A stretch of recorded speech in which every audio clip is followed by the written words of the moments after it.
परीक्षा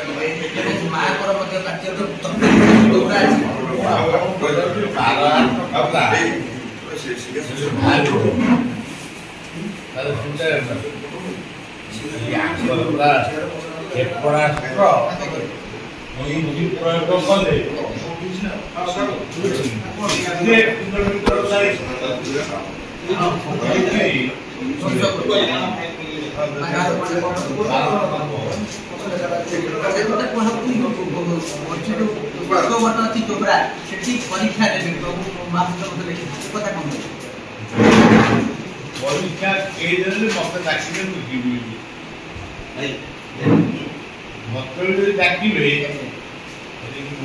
मत डाकिले माँ मान रही सारा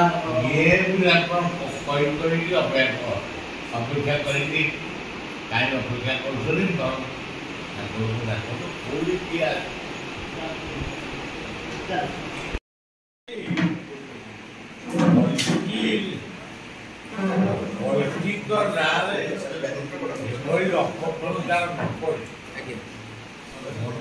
कथा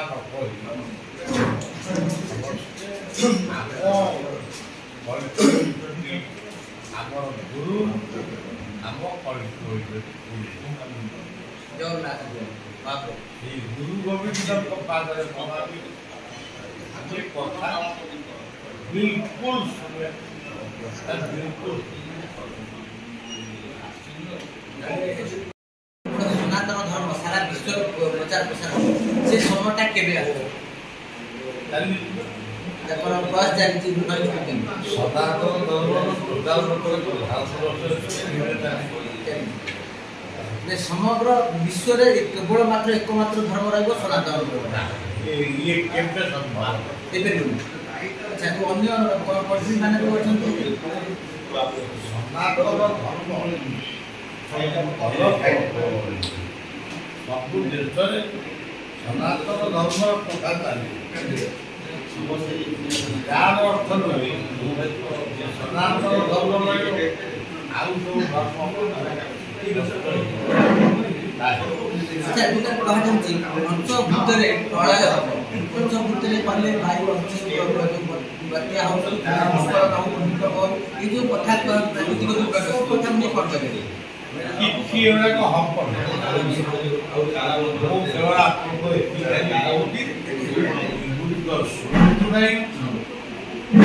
महापुरुष अच्युतानंद आमर आम मार्ग से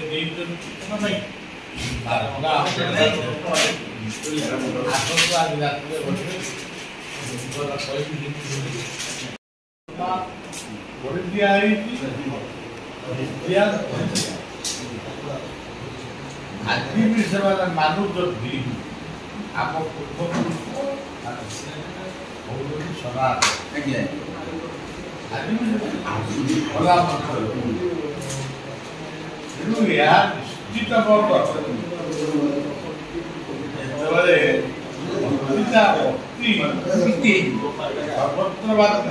निश्चित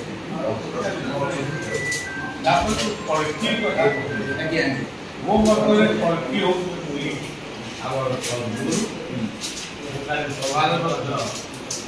सवाल ज्ञान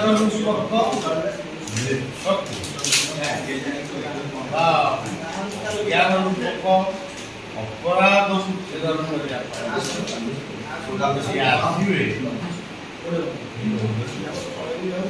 अच्छा दुटा कहउची घर शरीर रे प्रभु पड़ची विरोधा क्षेत्र बा संबळ नगर रे ताकर जन्म होईची एवं सेठी जन्म सला परे आपनकर खंड के किछि लीला हबो ता परे सेठी 14 दिगरु बा 14 दिगरु भक्त माने ताकर तो मेडी करबे ई सब कथा को ये जो क्वा आपरो एपे सुनन आके वो पिला ले से कल्की की अन्य दुनिया सुने पूरी नुआ कल्की से कथा पर मोर सम्मान महापुरुष तत्वविद ତାଙ୍କର ତତ୍ତ୍ୱଟାକୁ ଆଲୋଚନା ଦରକାର। ଆମେ କେବଳ ଏଇ ଲୋକଙ୍କ ମନରେ ଆଚ୍ଛା ଯୋଉ ମହାପୁରୁଷ କହିଛନ୍ତି ମଧ୍ୟ 13 ଜଣଙ୍କର ଡାକିବ ପଡ଼ିବ ଯେ 13 ଜଣଙ୍କ ଭିତରେ କଳ୍କିଙ୍କର ମହାପୁରୁଷ ଭଳିଆ ରହୁଛି। ଏଠି ଯାହା ଦେଖାଯାଉଛି ନା ପ୍ରାୟତଃ କଳ୍କି ଉପରେ ଫୋକସ୍ କରୁଛି କଳ୍କି ଶ୍ରୀମନ୍ତ କହୁଛନ୍ତି। ପ୍ରକୃତ କଳ୍କିକୁ ଆମେ ଚିହ୍ନିବା କେମିତି ଯେ ତାଙ୍କର କି ଲକ୍ଷଣ ଥାଇପାରେ ଯେ ନରସରୀ ଯଦି ବି ଆସନ୍ତି ବର୍ତ୍ତମାନ ପଢ଼ିକି ଆସିବାର ନାହିଁ ଆସିବେ ନା କେବେ ଆସିବେ ତାହେଲେ କେବେ ଆସିବେ ବର୍ତ୍ତମାନ ମତେ କିଛି ଦେଖାଯାଏ। ଆଉ ଯୋଉଟା କୁହାଯାଉଛି ଆପଣଙ୍କର ଯୁଦ୍ଧ କଥା କୁହାଯାଉଛି ତ ଏଇଟା ସାରା ବିଶ୍ୱରେ ମଧ୍ୟ ଯୁଦ୍ଧର ବିଭୀଷିକାକୁ ନେଇକି ସମସ୍ତେ ଭୟଭୀତ ଅବସ୍ଥାରେ ଅଛନ୍ତି। ଯଦି କହିବା ଯୋଉ 13 ଟୋପିଆ ବା 13ଟି ମୁସଲିମ କଣ୍ଟ୍ରି ଭାରତକୁ ଆକ୍ରମଣ କରିବେ ସେ ଘଟଣା ହୁଏତ ଆବାସ ସୂଚନାଟା ଚାଲିଛି ଟ୍ରେଲର ଚାଲିଛି ତାକୁ କିଣି ବାକି ଅଛି ହେଇପାରେ ଏ ସବୁ ଆନୁମାନିକ ବାସ୍ତବ ଗୋଟେ ଆନୁମାନିକ ଭାବରେ 13 ଟୋପିଆ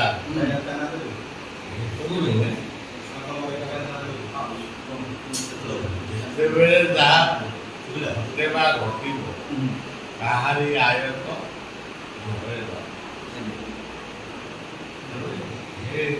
ତାଙ୍କ ଇଚ୍ଛାରେ ଆମେ ଖାଲି ଗୋଟେ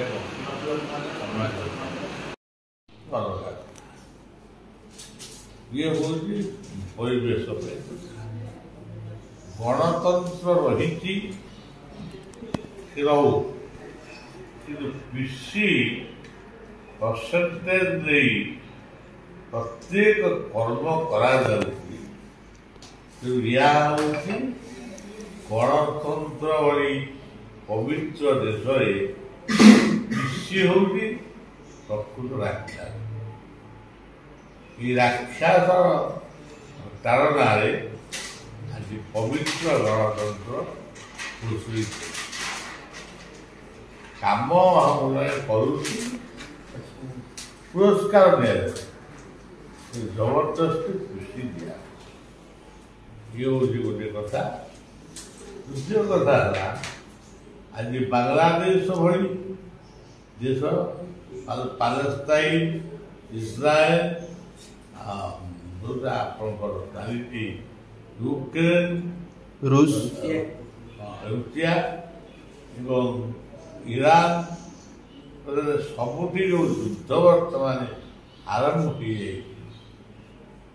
ହଁ ଆମ ସରକାର ସଚେତନ ହେଉଛନ୍ତି ସେମାନଙ୍କୁ ହିନ୍ଦୁମାନଙ୍କୁ ଆଉ ଭାରତୀୟମାନଙ୍କୁ ନେଇ ଏଇଟା ସମାଧାନର ବାଟଟା ହେଉଛି ସେମାନେ କାହିଁକି ଯେ ଏଇଭଳି ଭାବରେ ହିନ୍ଦୁମାନଙ୍କ ଉପରେ ଅଯଥାରେ ପିଲା ପାଠ ପଢ଼ିବାକୁ ଯାଇଛି ପାଠ ପଢ଼ିବା ପିଲା ଉପରେ କ'ଣ ପାଇଁ ଅତ୍ୟାଚାର? ବାବା ହିନ୍ଦୁମାନେ କେବେ ଯୁଦ୍ଧ ଉପରେ ନୁହନ୍ତି କିନ୍ତୁ ଇତିହାସରେ ମଧ୍ୟ ସେଭଳି ନଜର ନାହିଁ ହିନ୍ଦୁମାନେ କାହାକୁ ଆକ୍ରମଣ କରୁନାହାନ୍ତି ସେ ଯୁଦ୍ଧ କରୁନାହାନ୍ତି କିନ୍ତୁ ବୁଦ୍ଧ ଦେଇଛନ୍ତି ସାରା ପୃଥିବୀକୁ। କିନ୍ତୁ ଆଜି ହିନ୍ଦୁମାନେ ବିପଦ ଅବସ୍ଥାରେ ଅଛନ୍ତି। ଶହ ଶହ ହିନ୍ଦୁମାନଙ୍କୁ ଲକ୍ଷ ଲକ୍ଷ ହିନ୍ଦୁମାନଙ୍କୁ ହତ୍ୟା କରାଯାଉଛି ସେମାନଙ୍କୁ ମହିଳାମାନଙ୍କୁ ଝିଅମାନଙ୍କୁ ଦିଆଯାଉଛି। ଏବେ ଆପଣ ବାଂଲାଦେଶରେ ମଧ୍ୟ ହେଉଛି ଜଣେ ଭାରତୀୟ ସାଧୁ ହିସାବରେ ଭାରତ ସରକାରଙ୍କୁ ମୁଁ ଭାରତର ପ୍ରଧାନମନ୍ତ୍ରୀଙ୍କୁ ପତ୍ର ଦେଇ ସାରିଛି ଯେ ଆପଣ ଏହାର ପ୍ରତିକାର କରନ୍ତୁ।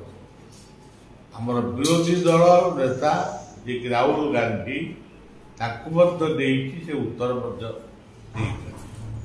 ଆଜି ମୁଁ ଆମର RSSର ଯେ ମୁଖ୍ୟ ମୋହନ ଭଗତଙ୍କୁ 4ଟା ବେଳେ ଦେଖା କରିବି। କେବଳ କହିବି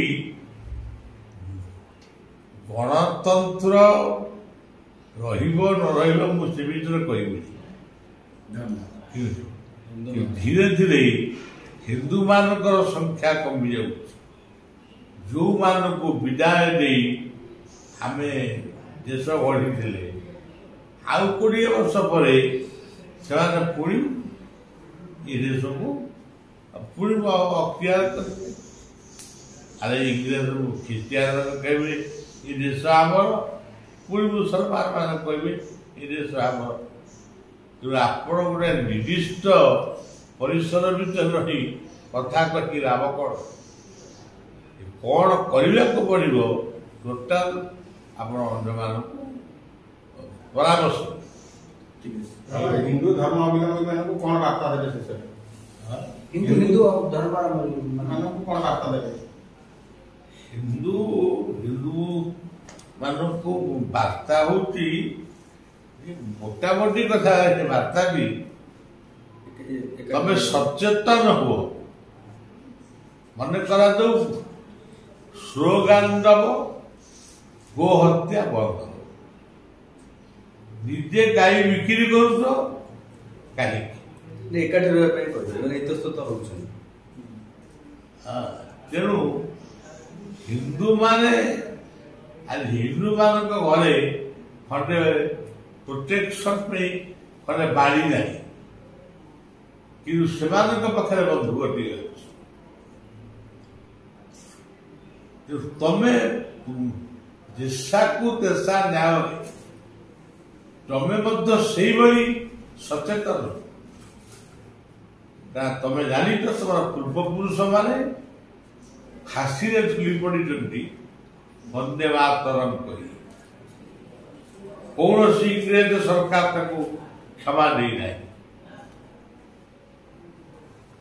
ତେଣୁ ଏ କଥା ଜାଣିକିରି ମଧ୍ୟ ପ୍ରଥମ କଥା ଏମାନେ ଇତିହାସ ପଢ଼ନ୍ତି।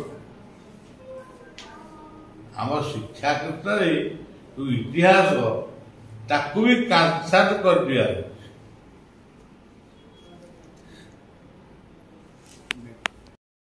ବର୍ଷ ପାଇଁ ପରିବେଶର ସୁରକ୍ଷା ପାଇଁ ଅନ୍ତତଃ ସମସ୍ତଙ୍କୁ 5ଟି ଗଛ ଲଗେଇବେ ବଞ୍ଚେଇବେ। ଇଏ ହେଉଛି ବର୍ତ୍ତମାନର ମୂଳ ପ୍ରାକୃତିକ